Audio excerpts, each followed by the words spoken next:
nombre es Alexis Taveras y estoy presentándoles a través de una serie de videos parte de el libro Cristianismo, Política y Elecciones, producto de la tesis doctoral en Sociología de la Religión que hicimos con la Universidad Panamericana de Guatemala. El origen de esta tesis fue la polarización que hubo en las elecciones del año 2020 dentro de las iglesias y por supuesto fuera también de las iglesias, y con el objetivo de que no repitamos los mismos errores en el futuro, pues estamos trayendo a manera de educación este tema de cristianismo y política para que sirva de herramienta a la hora de enfrentarnos a otros procesos eleccionarios. Ahí está el nombre del libro, lo puede adquirir como vieron en el video anterior en Amazon.com, y los hermanos que viven aquí en Estados Unidos pueden comunicarse conmigo, pueden mandarme un mensaje a través de Facebook, un email a taveras@fuller.edu de educación, y se los haremos llegar cualquier cantidad que deseen de estos libros. Nos quedamos en el video número 1 que entregamos, y ya se lo puede ver en este canal. Este es el video número 2 y le invitamos a ver el número 1 si no lo ha visto antes de ver este, por favor.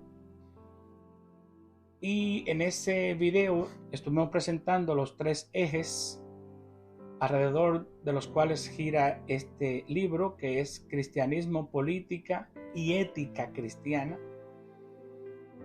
Y estamos sentando las bases para que salgamos hacia la cosa pública, salgamos a opinar, salgamos a participar, y que la iglesia no esté frente a las problemáticas que tiene cada comunidad, no estemos, como dice Peacock en su libro escrito en el 2014, no estemos sordos, mudos ni ciegos ante tanta barbaridad que sucede alrededor nuestro. En este segundo video queremos contestar la pregunta: ¿por qué razón la iglesia ha quedado encerrada entre 4 paredes? Y cuando pensamos en las 4 paredes, nos hacemos la pregunta de dónde comenzaron estas 4 paredes, cuándo se construyeron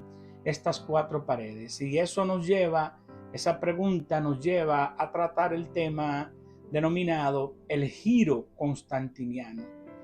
En ese sentido, necesitamos ver el cristianismo antes de Constantino. Antes de Constantino, desde que Jesús fundó su iglesia hasta que llegó el convertimiento de Constantino, pasaron casi 400 años, más de 300 años, y la iglesia en ese tiempo se caracteriza por una disposición a compartir todos los bienes. Lucas dice así: y de la multitud de los que habían creído eran un corazón y un alma, y ninguno decía ser suyo algo de lo que poseía, mas todas las cosas les eran comunes. Durante estos primeros siglos no tuvieron los discípulos la tentación de ser materialistas. Claro que sí.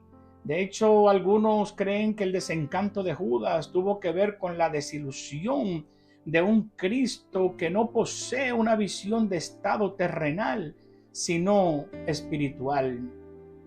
En este sentido, podemos ver en esta organización que tiene esta página web, godquestion.org, dice así, cito: Judas, como la mayoría de la gente de su tiempo, creía que el Mesías iba a terminar con la ocupación romana y a tomar la posición de un poderoso gobernante sobre la nación de Israel.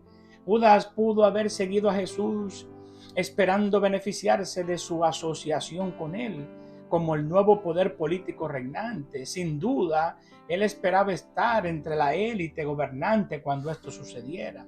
Para cuando Judas cometió la traición, Jesús ya había dejado en claro que él planeaba morir, no iniciar una rebelión contra Roma. Así que Judas pudo haber asumido, como lo hicieron los fariseos, que puesto que él no derrocaría a los romanos, él no podía ser el Mesías que estaban esperando. Lo mismo que dice esta página web lo dice Mendoza en su libro escrito en el 2017, cuando expresa que Judas soñaba con un Mesías político que echara fuera a los romanos. Por otro lado, contrario a lo que quería Judas, la relación armoniosa basada en el amor y la no violencia se convierte en la señal de que el Mesías ya vino. Estos primeros siglos no eran una época de acumulación de bienes, sino de renuncia a ellos. Esta no era una época para exaltaciones humanas, sino para glorificar a Dios aún con la ofrenda de la vida misma. La historia del cristianismo nos enseña que el estandarte, la señal en esos tiempos por excelencia de que se era cristiano era el martirio. Así pasaron casi 400 siglos hasta que algo importante sucedió. Constantino vence a su primo Magencio en aquella batalla sobre el puente Milvio, convirtiéndose en emperador absoluto del imperio. La tradición dice que estando en desventaja, Constantino tuvo una visión de un símbolo cristiano, escuchando una voz que le dijo: con este símbolo vencerás. Hay muchos debates alrededor del convertimiento de Constantino, y este debate gira en torno a la pregunta: ¿esto fue algo positivo o negativo para el movimiento? Bueno, por la razón que fuere, estamos ante el avance del cristianismo, cuyos miembros en 400 años casi no pararon de hablarle a todos, reyes y plebeyos, de que Jesús es el Señor. Presentaban a un Jesús que tenía un mensaje para todos y que todos debían rendirse ante esas enseñanzas. Claro que este avance incluyó algo negativo. Desde ese momento, todos los que estén bajo el dominio del imperio deben rendirle culto a Cristo, no por una experiencia personal con el Señor, sino por una orden imperial. En la doctrina que fue predicada por el mismo Cristo en persona, se tiene la visión de la restauración de todas las cosas. Así lo dice el apóstol Pablo, el cual se había propuesto en sí mismo de reunir todas las cosas en Cristo. En palabras de Ramsey, cito: la redención que Cristo nos compró incluye más que una simple póliza de seguro eterno. Nuestra salvación incluye una restauración total de todos los efectos negativos de la caída. No podemos decir entonces que un área tan importante como la política, la vida pública de la nación, está fuera del plan de acción de Dios. Es en un cristianismo post-Constantino, afectado por malas interpretaciones y miles de tradiciones de hombres, el que ha encerrado las iglesias dentro de las 4 paredes de sus templos. En esos tiempos históricos empieza un cambio de actitud y accionar por parte de la institución organizada por Jesús. En otras palabras, la ética cristiana se degrada enormemente. La gran avalancha de personas que entraron a la iglesia sobrepasó la capacidad de aquellos que podían enseñar la doctrina a estos nuevos creyentes, entre comillas, nuevos creyentes. En ese mismo sentido, el doctor González dice en su libro escrito en 1994 que la conversión de Constantino, en cuanto a esto, no todo se iba transformando. El gran reto a que tenía que enfrentarse los cristianos de la época era hasta qué punto y cómo debían adaptarse sus prácticas y costumbres a las nuevas circunstancias. El gran reto fue cómo adaptamos el cristianismo a esta avalancha de gente que ahora serán parte de la organización. Pensar en los cristianos primitivos haciendo causa común con Herodes, estoy hablando del cristianismo antes de Constantino, o Pilatos, es algo inconcebible. Los gobernantes y el cristianismo en sus inicios eran caminos opuestos. Esto era de explicarse. No era que el cristianismo era enemigo de los gobernadores, sino que los gobernadores detestaban el cristianismo. El giro constantiniano cambió la forma en la que los gobernantes veían y trataban al cristianismo. Gracias a este gran cambio, las puertas de la iglesia se abrieron para ciertos males, tales como el materialismo, el cual forma parte intrínseca de la corriente moderna, posmoderna, de hacer Estado. Contrario a estos males, Jesús en sí mismo modeló un estilo de vida sencillo y para nada ostentoso. Según las páginas del Nuevo Testamento, sus discípulos directos también continuaron con este mismo estilo de vida. Además, la historia del cristianismo demuestra que una segunda generación de discípulos, como Ignacio de Antioquía, Policarpo y otros, también vivieron vidas austeras.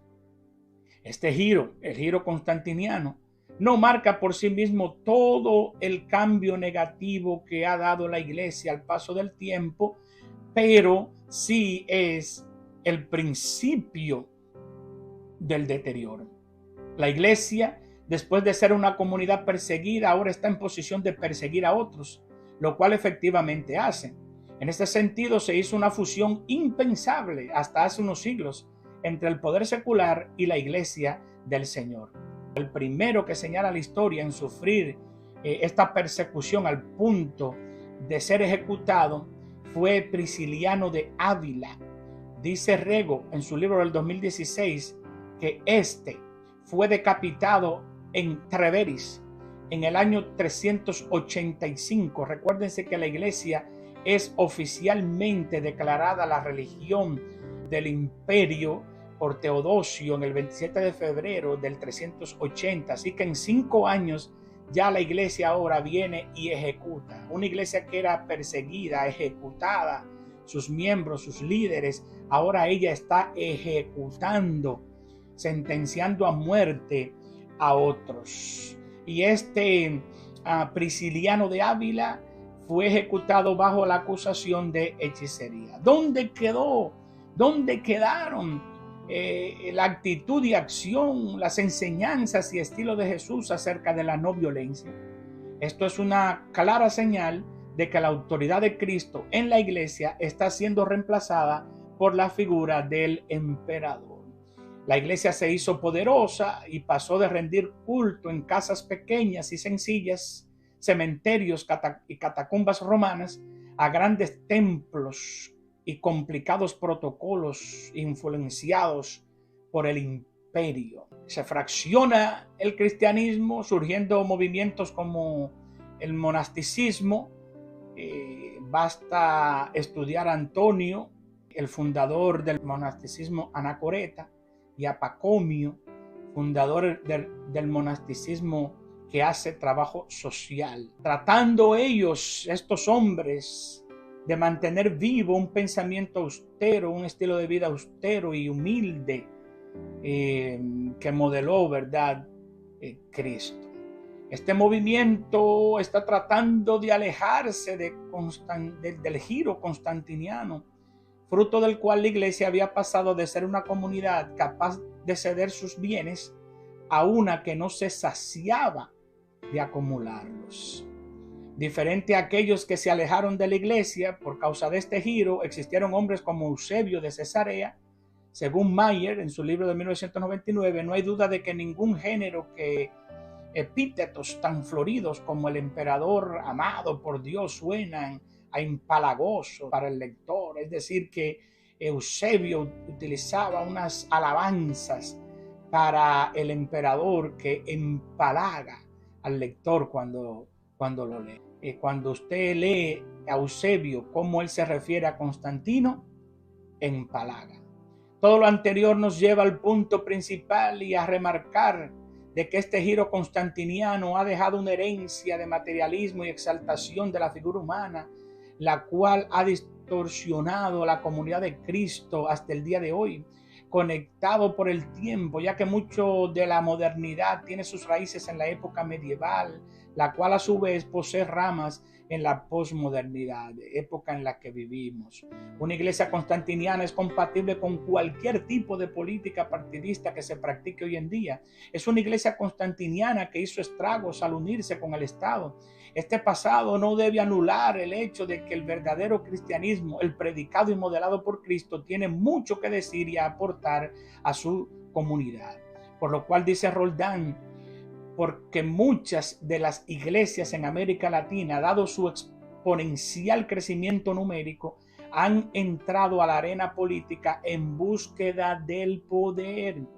Un viejo refrán dice que lo que mal comienza, mal termina. Si nuestra motivación inicial para hacer vida pública es la búsqueda de la fama o el poder, eso terminará mal. Cuando el cristiano va a la política, debe ir con la motivación correcta. En ese mismo sentido, como expresa Yarse, aquí nos encontramos con los motivos trascendentes, los que nos sacan de nuestro yo y de nuestra satisfacción y nos llevan a los demás en forma de servicio, amistad, colaboración o solidaridad. Ese es el espíritu para ir a la política. Neopentecostalismo y política, cuando hablamos de la conjunción de estos tres elementos, podemos decir que la política partidista es en gran medida convencer a la mayoría de que un partido o candidato es el mejor. En otras palabras, es marketing, es mercadeo. Justamente el cristianismo moderno en muchas denominaciones cristianas hispanas en Estados Unidos de América y otras partes del mundo está girando en torno a lo mismo, es decir, mercadeo. Veamos la siguiente presentación del movimiento neopentecostal en base al sociólogo Mansilla. Él dice: el neopentecostalismo es más bien una etapa del pentecostalismo clásico. De esta manera, la nueva forma de religión es recursiva, es decir, implica la repetición de una serie de instrucciones simples que las personas deben seguir para establecer una relación de sociedad, filial o amistad con lo divino, que se manifiesta con la implicidad predictiva, musical o literaria, que están dirigidos por apóstoles, profetas o conferencistas internacionales que a su vez tutelan iglesias de pastores en otras ciudades y países considerados subalternos, quienes deben administrar la misión y visión del apóstol. Estos hombres y mujeres ex pentecostales que decidieron separarse de lo clásico simplemente sintieron la necesidad de explorar nuevos caminos. Por ejemplo, dice Monson, el empresario Demos Shakarian tenía posibilidades de ascender en la jerarquía pentecostal, por lo cual construyó su propia estructura paraeclesial. Los neopentecostales son diferentes a los pentecostales, pues al abrazar la super renovación carismática salieron de sus denominaciones. Que el mercadeo gobierna el neopentecostalismo se puede ver claro en lo siguiente. Acá no presento el nombre en este video, pero en mi libro está el nombre y está la dirección electrónica de una página web donde está esto que ustedes pueden ver, donde esta iglesia ofrece sus membresías de acceso a sus materiales, un nivel Gospel on Demand, ese primer nivel Gospel on Demand, por $100 al mes por la membresía de oro, $12.99 por la membresía de plata, y así sucesivamente. Una frase que se oye al promocionar este evangelio a la carta es: Dios cuidará de ti. Esta clase de promesas lanzadas a la ligera son caracterizadas de la manera más común en que se está predicando el evangelio en esta área. El propósito es hacerse gracioso o atractivo al público. Otra manera de comprobar esto son los títulos de los mensajes que se ofertan: cómo ser feliz, tú puedes lograrlo, entre otros. Una iglesia con hambre de dinero y fama no tiene ningún problema en aliarse con algún partido político, no por el bien de su comunidad, sino por ganancias deshonestas. Una iglesia de este tipo se une a cualquier movimiento que le ofrezca fama, poder o ganancia. Presentar el evangelio como un producto mágico que saca a las personas de la pobreza no es bíblica. Siempre hacemos la salvedad siguiente: el hecho de que el lenguaje bíblico tenga esta predilección por los marginados no quiere decir que con ello exalte la pobreza. Todo lo contrario, la Biblia reprende a los ricos que contribuyen para que los pobres continúen en su pobreza. Santiago 5, 1 al 4. Así que una cosa es el pobre y otra cosa la pobreza. Dios ama al pobre, pero no a la pobreza. De hecho, esto debería ser una causa para que el cristiano y los hombres y mujeres de buen corazón participen en la política. Todo lo que estoy diciendo no es para desanimar, es para animar a que el pueblo que tiene doctrina, el pueblo fiel a Dios, se una, salga a trabajar en la política y levantar la bandera de los buenos valores, es decir, para promover el ambiente en la economía, en donde haya más oportunidades para los más humildes. Es como expresa Ramsey: si pudiéramos practicar los valores que nos dejó Jesús y si pudiéramos asumir la actitud de Jesús hacia los que sufren, la economía funcionaría bien. Finalmente, en cuanto a esta parte del giro constantiniano, es bueno señalar que la gloria y el brillo de palacios imperiales no fueron el distintivo de la comunidad primaria de Cristo. Sin embargo, a raíz de la llegada de Constantino, se cambió hasta la manera de vestir de los obispos. Además, los lugares de reuniones habituales, es decir, catacumbas y humildes casas, ahora eran templos imponentes. El giro constantiniano ha hecho que el cristianismo sea identificado con toda esta gloria y poder humanos. Pero como dice uno de los pensamientos de Martín Lutero, no es en la gloria que Dios se revela, sino en la cruz. Con base a Hofferkamp, decimos: no se debe buscar a Dios en la especulación embriagadora sobre la majestad deslumbrante de Dios, sino que hay que buscarlo en la locura y en la estulticia de los sufrimientos y la crucifixión de Cristo. Tristemente, el evangelio de hoy promueve un evangelio de gloria, dejando muy rezagado y fuera de tiempo la predicación del Getsemaní, la cruz. Toda persona que ve el evangelio conectado a palacios presidenciales y figuras de poder deberían considerar lo siguiente en base a Roldán: el omnipotente no es un arquetipo para los poderosos del mundo, sino que es el Padre del Cristo crucificado y resucitado. Como Padre se expone a la experiencia del sufrimiento y la muerte. Antes que omnipotencia, Dios es amor y es vulnerable. ¿Dónde nacen las cuatro paredes donde nos hemos encerrado? En el giro constantiniano. 2 veces el Señor sopló, dio su espíritu, y las 2 veces la iglesia estaba encerrada. Una en el aposento alto, por orden del maestro, y antes de eso se encerraron por miedo también. Y las 2 veces, en una Jesús sopló el espíritu la primera vez, en la segunda vez vino como un viento recio. Necesitamos ese espíritu que nos saque de las 4 paredes. Bendiciones. Este es el segundo video. Comparta, participe. Necesito sus comentarios aquí debajo. Opinen, por favor. Y nos vemos en el tercer video, donde vamos a traer unas razones de peso que nos motivan a ver hacia afuera. Bendiciones.